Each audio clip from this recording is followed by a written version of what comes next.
Olá, tudo bem com você? Meu nome é Marco Antônio Lense, sou ginecologista e obstetra no Hospital Israelita Albert Einstein. Esse vídeo é dedicado a você que é mulher. Doar e cuidar são duas funções muito presentes no ser humano feminino. E no mundo moderno, as mulheres acumulam uma série de funções que acabam invariavelmente gerando um estresse físico e emocional. Em tempos de coronavírus, tudo isso fica potencializado.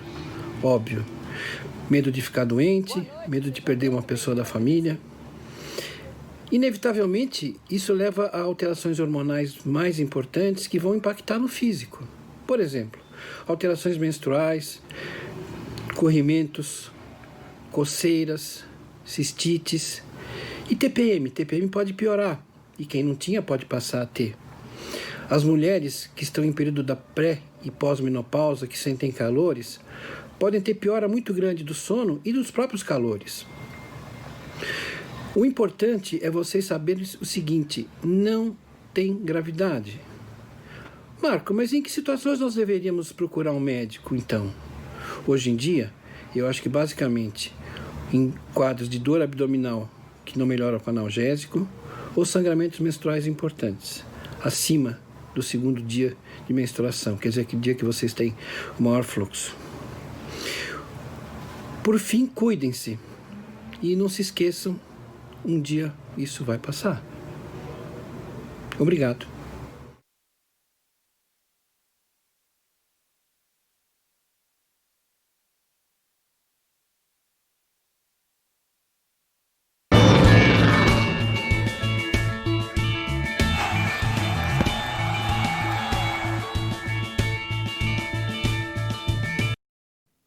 De volta aqui com o TBC Esporte, abraçando também a audiência da TV Alego, da RBC AM 1270 e da RBC FM 90,1. Agora sim a gente vai falar do Atlético Goianiense, que voltou a vencer depois de 5 rodadas e foi de virada, hein? Bateu o Red Bull Bragantino por 2-1. Vamos conferir como é que foi essa partida. Logo aos 13 minutos, o Atlético errou na saída de bola com Jean e João Vitor. O Bragantino roubou e Ítalo recebeu livre na área, mas o chute foi defendido pelo goleiro.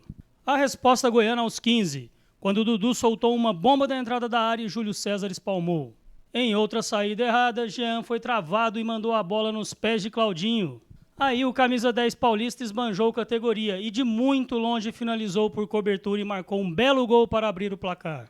Após cobrança de escanteio, a sobra na área ficou com João Vitor, que soltou uma bomba e mandou raspando a trave. Aos 27, Nicolas cruzou da esquerda. A bola passou até chegar em Janderson, que dominou no lado direito da área e fuzilou o cruzado para empatar.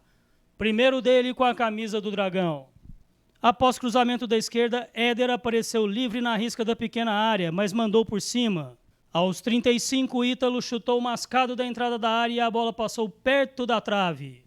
Perto também foi a finalização rasteira de fora da área de Edson, aos 39. Aos 3 minutos do segundo tempo, Claudinho cobrou o escanteio da direita. Bruno Tubarão cabeceou no canto e carimbou a trave. No rebote, o mesmo Tubarão emendou uma bicicleta e Jean espalmou. Pouco depois, João Vitor tentou afastar da entrada da área, mas cabeceou contra o Patrimônio e a bola passou perto do gol. Aos 15, Ferrarez lançou na área e Marlon Freitas apareceu livre para cabecear e acertar a trave. Aos 34, Everton Felipe fez bela jogada pela esquerda e do bico da grande área bateu o colocado. Júlio César voou para fazer grande defesa.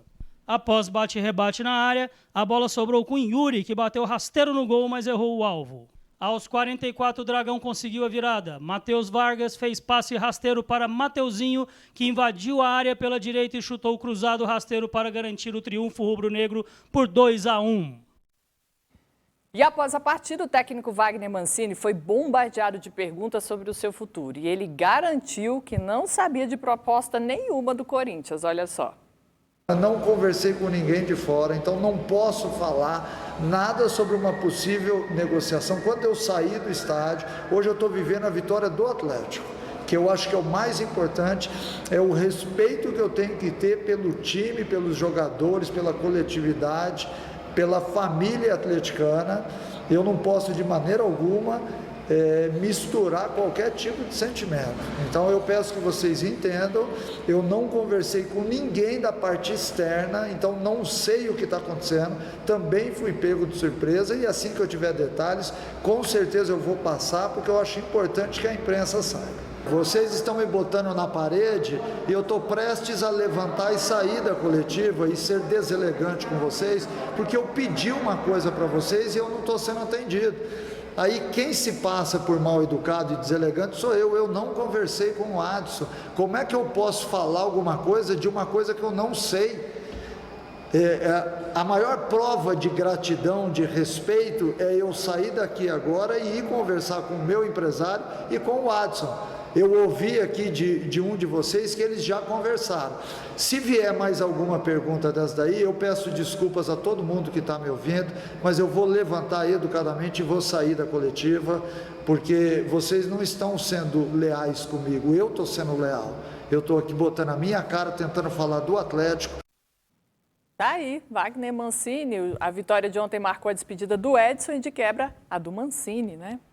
Uma boa atuação do Atlético, um jogo bem legal com o Red Bull Bragantino. O Atlético criou muitas chances, conseguiu a vitória no finalzinho, mais uma vez com o Mateuzinho, que vale sempre lembrar, né, quando o Mateuzinho entra, vai bem, que o Adson, reclamando das cobranças de torcida, de imprensa, reclamaram que tem muitos tietes do Mateuzinho, mas é por isso que tem os tietes do Mateuzinho. É um jogador, boa técnica, sempre importante, foi decisivo na classificação do Atlético na Copa do Brasil, ontem foi decisivo mais uma vez.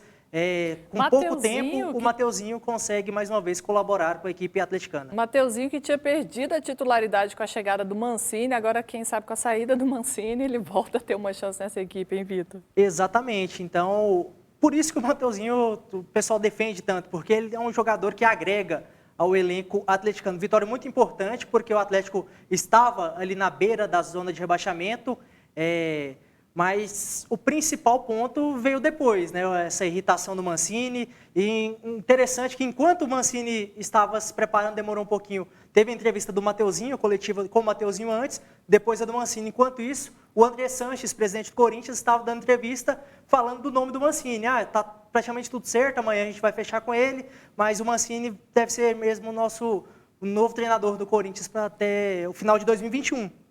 E o Mancini negando. Então, o grande ponto foi esse. Enquanto o Mancini falava que não sabia de nada, o Sanches já estava anunciando quem o nome dele. Faltou com a verdade? Né? Fica a pergunta. Estranho, um dos dois faltou com a verdade. Eu entendo o Mancini não querer falar sobre o Corinthians, querer falar sobre o jogo e sobre o Atlético. Acho que ele só deveria ter tratado isso de uma maneira mais clara. Falar da gente, não vou falar sobre isso agora. Exatamente. Ele tratou e disse que a empresa não estava sendo honesta com ele, que ele estava sendo honesto com a imprensa, e na verdade não foi isso que aconteceu. Era simplesmente ele falar, amanhã eu falo sobre o Corinthians, hoje eu vou falar só sobre o Atlético.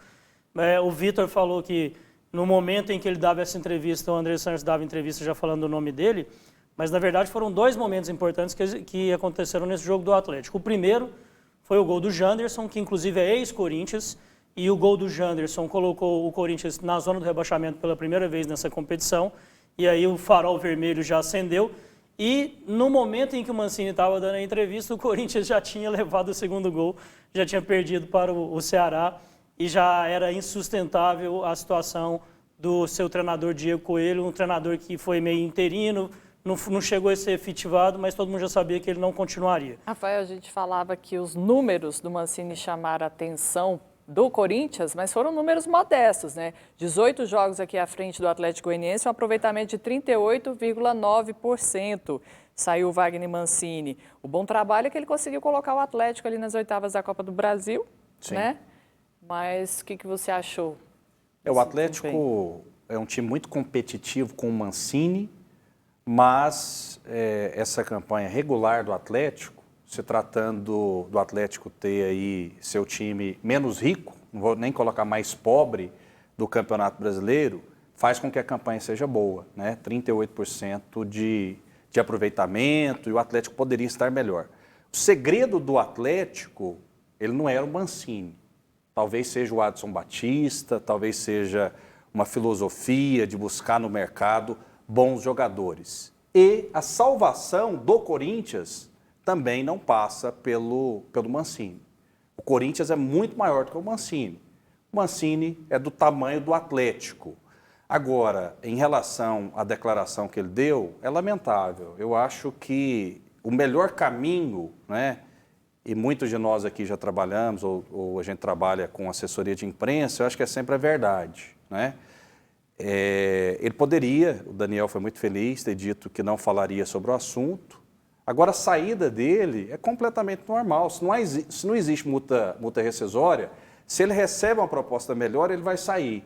E se ele começa a perder, também o Atlético não teria piedade. O Atlético o mandaria embora. O futebol é assim. Há 2, 3 rodadas atrás, você falava sobre o Mancini sair do Atlético, Exato. entendeu? Então, não é a questão dele sair pela proposta. Sair pela proposta é normal.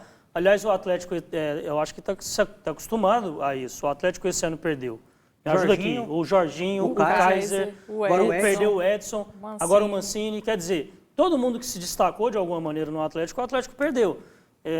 Existe um erro nessa filosofia ou não? Eu não acho que existe um erro. Eu acho que isso é o inevitável do futebol. É um clube que tem menos verba, menos dinheiro para manter, para fazer contratos longos, que possa se manter seguro. Tem menos dinheiro para poder investir e cobrir uma proposta do Corinthians. Mas então, falta do departamento eu acho que isso é natural. jurídico. O departamento jurídico precisava fazer uns contratos melhores.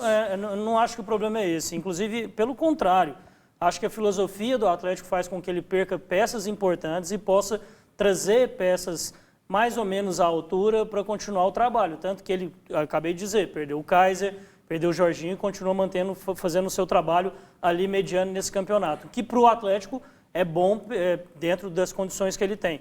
Acho que vai trazer um treinador que vai substituir o Mancini também, mais ou menos da mesma maneira. Acaba sendo ruim, sim, para o Atlético que perde o treinador, ruim, na minha opinião, para o Corinthians, também não vejo como solução. Os últimos números do Mancini aqui, para começar, o Mancini tem 5 rebaixamentos. Eu estou olhando desde 2014. 2014, 29% foi rebaixado com o Botafogo. 2015, 51% com Vitória. 2017, 52% Chapecoense. 2018, 50% com Vitória. No São Paulo, 48%. O Atlético Mineiro, ano passado, 43%, esse ano 38%. Inclusive, vem decaindo o aproveitamento do Mancini. Mas esportivamente, você acha interessante para o Mancini ir para o Corinthians? Claro que sim. Foi algo que até me chamou a atenção e eu concordo com o Adson. Ele entra no Corinthians já pressionado, o Corinthians tem eleições daqui 2 meses, Corinthians uma instabilidade danada, uma pressão ainda mais insuportável do que uma pressão caso o Atlético, por acaso, entrasse na zona ontem. O Corinthians está na zona de rebaixamento. Acredito que até esportivamente é complicado o Mancini dar uma resposta mais rápida. Mas eu não concordo, porque eu acho que esse é o risco da profissão. Da mesma forma que ele vai para o Corinthians e pode não dar certo e daqui 6 rodadas ser mandado embora, e voltar para o Atlético, porque os treinadores daqui gostam de contratar esse treinador, e o treinador que passou pelo clube, ele pode também fazer um bom resultado, e ele está apostando no trabalho dele, e a gente tem que apostar na gente mesmo, e pode melhorar o Corinthians, tirar o Corinthians dessa situação e arrumar um contrato maior, pode cair nas graças do time do Corinthians. Para o Mancini, eu acho que não existe risco. Existiria risco se ele fosse para o Corinthians e não dando certo, acabou minha carreira como treinador de futebol. A gente sabe que isso não acontece. A gente sabe que o Mancini não dando certo no Corinthians, escuta, esse sai do Corinthians empregado e pode ser empregado no próprio Atlético, você lembra do Geninho? Sim. No Goiás? O Geninho saiu do Goiás uma vez, acho que em 2006, 2007, no Corinthians?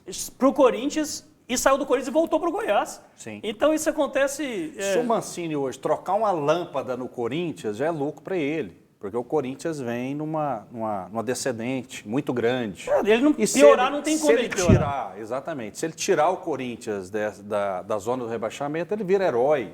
E além disso, é claro que pesa mais a questão financeira. Você falou assim, daqui 2 meses tem eleições, mas ele vai para o Corinthians ganhando 400 mil reais. Aqui dizem que ele ganhava 120 mil. Então, se ele ficar 2 meses recebendo no Corinthians, né, o bolso dele vai encher de dinheiro. Até nessa parte financeira, por isso que eu questionei esportivamente, porque financeiramente o contrato dele, pelo que a imprensa paulista noticia, é até o fim de 2021. Então, independente do que aconteça, se ele for demitido daqui 2 semanas, ele com certeza vai receber um acerto bem grande. Fez um negócio então, da China. Financeiramente, nem toco nesse ponto. Meninos, temos muito barco aqui para tocar. Vou interrompê-los, porque a gente precisa ir para mais um rápido intervalo comercial e voltar já já.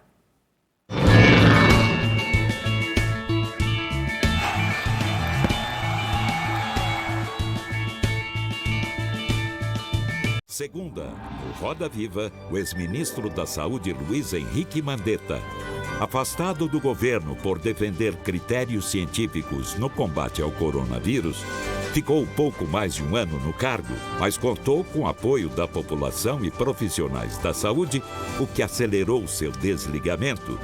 Defensor do isolamento social, teve embates com o presidente Bolsonaro e membros do governo. E todos estes desafios, ele agora relata em seu livro Um Paciente Chamado Brasil e na entrevista que concede segunda, 10 da noite, no Roda Viva, aqui na TV Cultura. A televisão mais querida desse meu Brasil. Já imaginou acordar de manhã e dar de cara com a mulher que vai transformar a cidade? No meio do trabalho, ver o cara que vai revolucionar a urbanização local. Ou se deparar com a pessoa que vai mudar a história da saúde no município. Pois chega de imaginar e bora agir. Este é o nosso momento. É a hora da gente, que é jovem, colocar as ideias e a coragem para jogo e mudar o país. Vamos nessa? Eleições 2020. Nunca é cedo para fazer a diferença. Maguito abraçado com Iris Rezende. Maguito falando da sala de sua casa. Quanto eu e o Iris. Cena aérea de Goiânia. Cena de obras do prefeito Iris Rezende.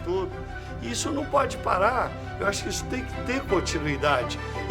Cena de Maguito reunido com a equipe de gestão. Uma gestão ousada. Continuar tudo de bom que esta cidade tem e fazer com que ela dê um novo Maguito dentro do carro. Maguito 15. Vem aí uma semana inteira de debates, aqui na TV Brasil Central e também na TV Alego, nessa parceria que vai reunir todos os 16 candidatos a prefeito de Goiânia em 4 noites de debates, a partir das 8h.